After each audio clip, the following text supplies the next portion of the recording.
Have you ever had someone look at you and say, "Don't be so emotional"? Have you ever said that to someone else? Like maybe even to one of the young people? We all have emotions, right? So being emotional is as natural as being awake. So what do we really mean when we say this? For most of us, this phrase is less about what we feel and much more about how we're expressing our feelings. Like we want people to understand what they're feeling and share that emotion, but in a calm, reasonable, thoughtful way. But most of us are never really taught strategies on how to verbalize like that, right? So instead of being upset by the emotions that young people express, how can we help them verbalize how they're feeling more effectively? I'm glad you asked. Number one, stay calm and keep the connection. When a teen's expressing anger or frustration or fear or disgust, we can do more good by seeking to understand them rather than correct them. Just be present with them, acknowledge their feelings, give them a safe space to be expressive and not filtered. Number two, offer visual help.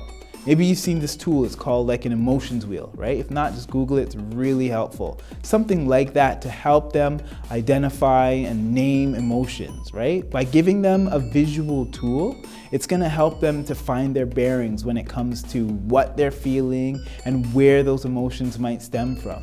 So instead of asking teens to like fully understand what they're feeling, help them discover the path to understanding their own feelings. Number three, invite their stories and questions. So a teen may not exactly be able to tell you how they feel and why, but they can tell you the story of their day. So be a little bit of an investigator and help them process their own journey, what led to the emotions that came up. And number four, partner with them in problem solving, at the right time, of course. If an outburst happens, you could say, "Next time, don't yell." Or you could help them identify what really caused their emotional response in the first place, what result they want, and how they can be more effective in the future. When they solve their own problems, they're not just improving behavior, but growing as a person.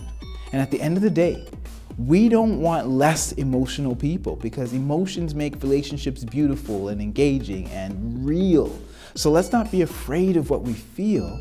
Let's learn to normalize emotions and help those we love do the same. Thank you guys so much for serving. You're amazing. Have a blessed month.